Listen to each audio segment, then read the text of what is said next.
Hi, this is Angie with the New Normal Society. Welcome back to A Class of Your Own. Today we're going to be talking about summer activities for teenagers and young adults who are on the autism spectrum. And I'll be sharing a lot of things that we've done for our camps through our nonprofit. If you teach homeschool, I don't want you to feel like you have to take a 2-month summer break. The reality is that the modern school calendar is based on the way it was done in the 1800s, when they couldn't effectively cool the schoolrooms in the summer because air conditioning hadn't been invented yet. And it's so funny to me that we still do it that way now. There have been a lot of studies showing that there are achievement gaps, that students lose a lot of progress over the summer. I know for my kids, especially being on the autism spectrum, it was a super difficult transition to go from summer and leisure back to school, and it usually would take weeks for that to happen. So don't feel like you have to follow a standard summer schedule and take 2 months off. I was really lucky to work with 2 ladies who made these summer camps happen, and a lot of these ideas are theirs as well. Every day we tried to stick to a schedule and a routine because a lot of our kids on the spectrum really crave that kind of structure. We had 6 different areas and we pulled activities from each of those every day, and this is something that might work for you and that you can adapt to your homeschool program for the summer. The 6 areas were gardening, making food, exercise and movement, arts and crafts, social skills and games, and community outings. And I'll talk a little bit about each one of those and what we did. The first time we did our summer camps, we were so lucky to be given use of a local garden. And they had everything from raised beds to vertical towers. They did hydroponics and aquaponics, which is growing plants without soil and growing them in water instead. And the owners were so kind to us. They really helped us out. They worked with our kids and taught them a lot. Every day we would start with gardening chores. And that could be things like fertilizing and watering the plants, harvesting, planting seedlings in the growing material, or pulling weeds. A good friend of mine also worked with them to set up a healing garden where they grew things like lavender and mint for the sensory components and turmeric. And I thought that was a great idea. It's also something you can do at home. Now, not everybody has room to do a garden at home, and we don't have a place to do raised beds at our house. So we did container gardening, or I call it tabletop gardening, where you can use smaller pots. We've grown everything from peppers and aloe vera to tomatoes. And they also sell bags now where you can grow root vegetables. They have a clear panel. You fill the bag with dirt. It can go right on your balcony or patio. And you can watch things grow like onions and carrots and potatoes. And those are great learning experiences. If you want to do something for the summer that's really quick with gardening, one of the things that we did, because we only had 4 days each week that we held our camp, and we wanted the kids to see something on Monday that had grown significantly by Thursday. So we grew sprouts in a mason jar, and they got to take those home. You can eat them on sandwiches. They're super healthy, full of nutrients. And there's a huge therapeutic benefit to gardening and working in soil and being in nature.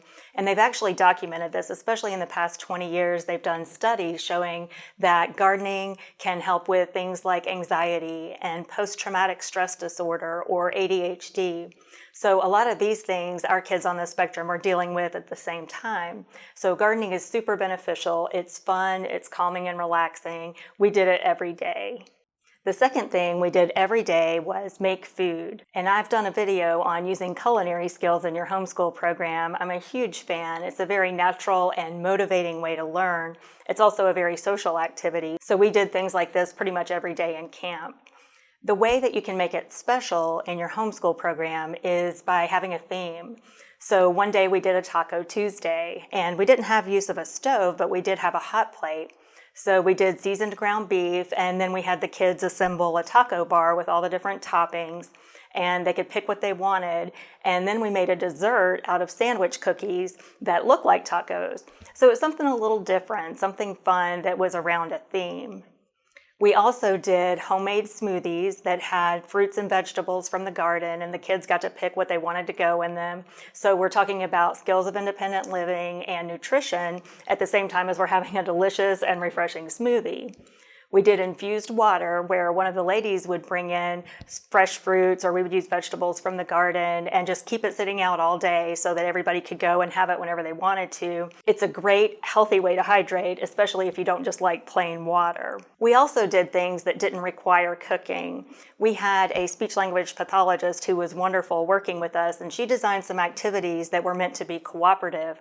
So we would have groups of 2 or 3 kids, and they would do things like make fresh squeezed orange juice or do peanut butter covered apples with raisins on top. Just little fun activities where the focus was on social language. When we were at the garden, we wanted to do a garden-themed dessert, so we did dirt cups with sour gummy worms. And the participants in our camp chronologically were 14 to 22 years old, but the range developmentally was much larger than that, much younger to 22 years old. So we wanted to do things that would be appropriate for everybody. These kids loved making dirt cups. They were cute, they're fun, they're different, and they were delicious. The next area was exercise and movement, and we tried to do this every day, sometimes 2 or 3 times a day. That can be a hard thing for some of our kids on the spectrum, especially as they get older.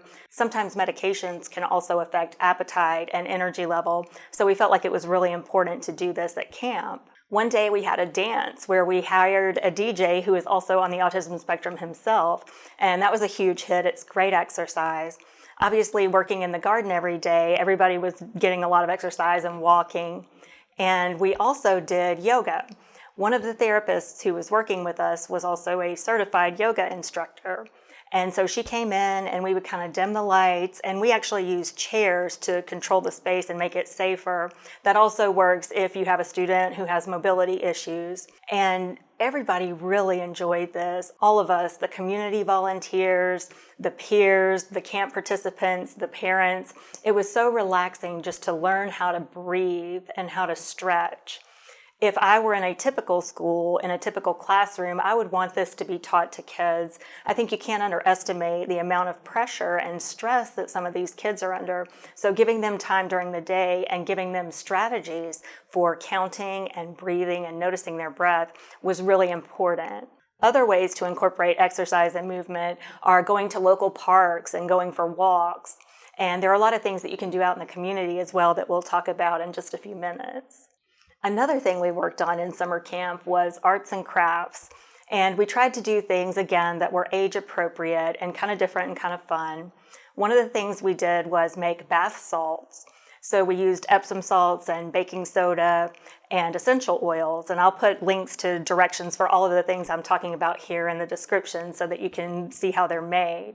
This was a big hit with the moms as well because they were the recipients of these gifts. These were sensory activities. The essential oils, the kids got to pick the ones that they liked the most. And they were working with the Epsom salts and baking soda, so there's a tactile component to that as well. One of my favorite activities we did was make sensory bottles. And I still keep mine here on my desk all day. And the sensory bottle is actually just a water bottle that you fill with warm water and glycerin soap, liquid soap, and glitter glue. And you can put other things in them. There are directions all over Pinterest for all different kinds of sensory bottles. They're actually recommending that these be used in schools now, especially for younger kids, to help prevent meltdowns and to give a calm down period. And the reason that works is you shake up the bottle and then you can see the glitter very slowly floating through the material, through the soap, and finally it settles at the bottom. It's a chance to calm down. It's visually stimulating. I'm a huge believer in these. I love doing this. You may have seen my previous video on using Lego in your homeschool program, and that's something that we also did in our camps. We would build Lego creations and then take them out and about and photograph them, whether it was in nature or in different scenes, and we had a lot of fun with that, putting those together. We also did scrapbooks, so we took a lot of pictures of the kids, and they could either pick pictures of themselves or their friends, and they would do scrapbook pages with that. And I've said before, I'm a huge fan of photography. I love it. I'm not so great at it, so my husband usually does that, but it's something that you can do in homeschool. Whatever it is you're working on, take pictures, document it, maybe start a blog about it. There's a whole different set of skills and learning that happen when you're documenting what you're actually doing. The next area that we tried to work on every day was social skills, and we always tried to do this with games. Games provide support and structure, and they're fun at the same time that you're learning something. There's a brilliant local tutor here who gave us a copy of this game, which is called Should I or Shouldn't I? There are prompt cards that say things like, you go to the doctor and you're in the waiting room and you ask someone, what's wrong with you? And then everybody is given 5 vote cards. So they're the numbers 1 through 5 and a behavior scale. And if you pick 5, that means that's a behavior, that's something you do that would make someone really, really angry and cause a big problem. And if you pick 1, that means that's okay, that's not a big deal. So you go around, take turns drawing the cards, and everyone votes on what level of trouble that kind of reaction might cause. It's a great way to start a conversation about what's okay and what's not okay in social situations.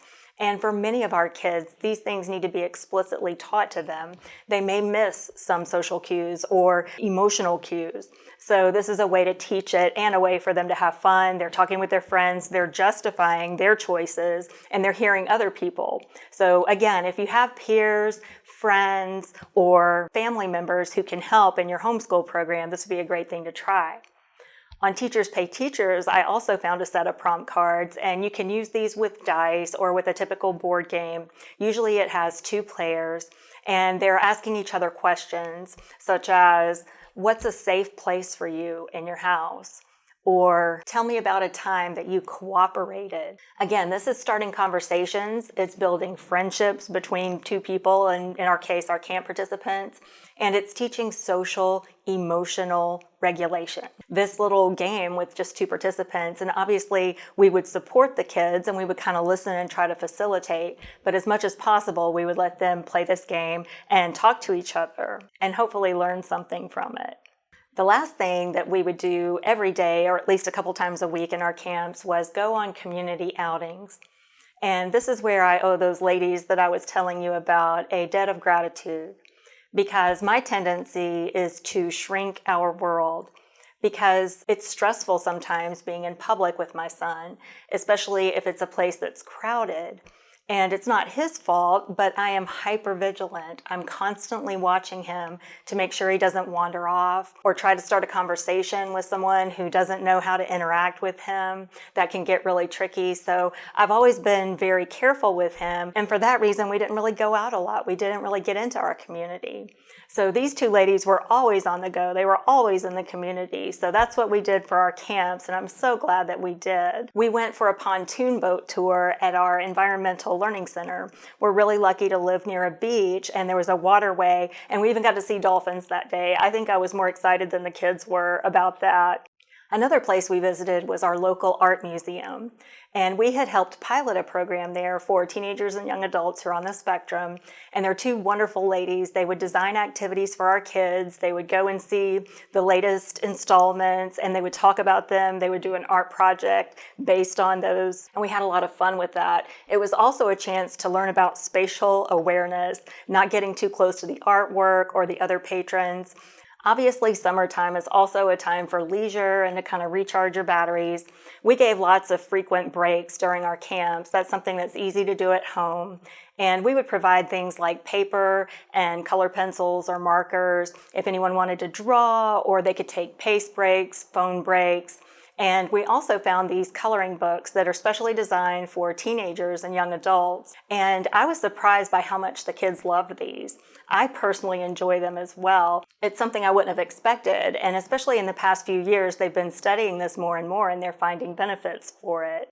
The thing you'll notice about all of these activities is that we designed them to have a dual purpose.